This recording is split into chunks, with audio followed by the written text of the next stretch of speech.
बिस्मिल्लाहिर्रहमानिर्रहीम। हर बंदा जब केला खाता है तो उसको इस चीज़ का अंदाज़ा नहीं होता कि वो इसमें क्या फ़ायदा ले रहा है। तो ज़्यादातर लोग केले का इस्तेमाल इसलिए करते हैं क्योंकि इसके अंदर पाया जाता है पोटाशियम। अगर मैं आज आपको एक ऐसी इसकी रिप्लेस बताऊं जो कि हेल्दी भी है और आपके लिए पोटाशियम का सोर्स भी ज़्यादा है, तो क्या आप इस पे अमल करेंगे? केला सबको खाना चाहिए, लेकिन ऐसे लोग जिनको स्टार्च इशू होते हैं, जिनका शुगर स्पाइक होता है, तो वो केले से ना थोड़ा बहुत अवॉइड करते हैं। तो आज हम इन्हीं लोगों की प्रॉब्लम को सॉल्व करते हैं केले के रिप्लेस बता के, जिसमें कि पोटाशियम की मिकदार ज्यादा है। और नंबर 1 बेस्ट फूड जिसे आपको पोटाशियम मिलता है वो मैं आज आपको बताने की कोशिश करूंगा, लेकिन उससे भी पहले एक इंपॉर्टेंट लिस्ट उन फूड की जो आपको पोटाशियम के लिए अवॉइड करनी चाहिए, चाहे उसमें पोटाशियम हाई लेवल ही क्यों ना हो। इस लिस्ट में शामिल है केला और फिर आलू, बीन्स और शकरकंदी। इन सब में एक इंपॉर्टेंट और कॉमन चीज है जिसे हम स्टार्च फूड कहते हैं। और स्टार्च का मतलब क्या होता है? ऐसी शुगर जो छुपी हुई होती है। मिसाल के तौर पर एक केले में तकरीबन 27 ग्राम शुगर होती है। और कोई भी आलू कच्चा नहीं खाया जाता, जब आप इसे पकाते हैं तो ये स्पीडीली शुगर में कन्वर्ट होता है। बीन और दालों में फाइबर होता है लेकिन स्टार्च भी होता है, और कई लोग में ये ब्लॉटिंग और गैस का भी सबब बन सकते हैं, लेकिन इंसुलिन लेवल को भी इंक्रीज करते हैं। तो चलो मैं आपको बताता हूँ पोटाशियम वाली फूड क्या होती है। पालक और हरे पत्ते वाली सब्जियां, इनमें फाइबर होता है, ब्लड शुगर स्पाइक नहीं होता, नेट कार्ब ऑलमोस्ट इसमें ना 0 होता है। साथ ही आपको मिलता है potassium, magnesium, vitamin B complex, और सबसे इंपॉर्टेंट बात, ये आपको ज्यादा देर तक फुल रखती है। और मैं खुद पालक को अंडों के साथ, गोश्त के साथ और सलाद की फॉर्म में इस्तेमाल करता हूँ। और फिर हम सरप्राइजिंग फूड की बात करते हैं जो कि एनिमल रिलेटेड है, जिसे फैटी फिश कहते हैं। फैटी फिश जिसमें सुरमई, रोहू, ट्रॉट, पॉम्फ्रेट और सैल्मन आते हैं। अगर आप इसमें 100 ग्राम सिर्फ सुरमई लें ना, तो उसके अंदर 400 मिलीग्राम पोटाशियम होता है। इसका बेनिफिट ये होता है कि 0 कार्ब होता है, हाई मैग्नीशियम और रिच इन ओमेगा 3 होता है। हेल्दी फैट्स डाइजेशन को स्लो करते हैं, बॉडी पोटाशियम को ज्यादा इफेक्टिवली एब्जॉर्ब करती है। यहाँ एक इंपॉर्टेंट पॉइंट है, जिन फूड में पोटाशियम ज्यादा होता है अक्सर उनमें मैग्नीशियम भी ज्यादा होता है। और पोटाशियम तभी इफेक्टिव काम करता है जब मैग्नीशियम भी साथ हो। इसका कुकिंग मेथड आपको सीखना पड़ेगा। कुकिंग करने का तरीका भी सीखते हैं। कभी भी सब्जियों को बॉयल ना करें, क्योंकि पोटाशियम वाटर सॉल्युबल होता है। बॉइलिंग से न्यूट्रिएंट्स पानी में बह जाते हैं। इसका सबसे बेहतरीन तरीका यह है कि इसको स्टीम करें या हल्की आंच पर इसे पकाएं। एक इंटरेस्टिंग फैक्ट की तरफ चलते हैं। कुक्ड पालक जो होती है ना, लगभग उसमें 840 मिलीग्राम पोटाशियम होता है, जो रॉ पालक से भी ज्यादा होता है। और फिर हम बात करते हैं ऑक्सालेट और किडनी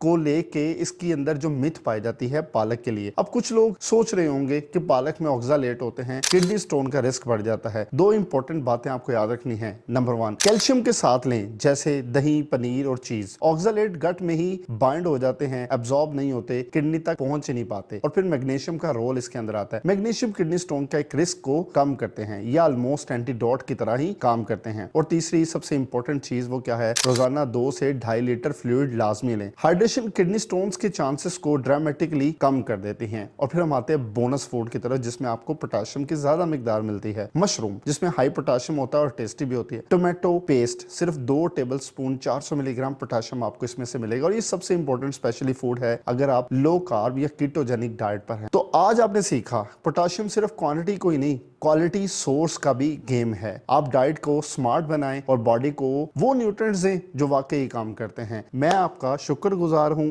अल्लाह हाफिज।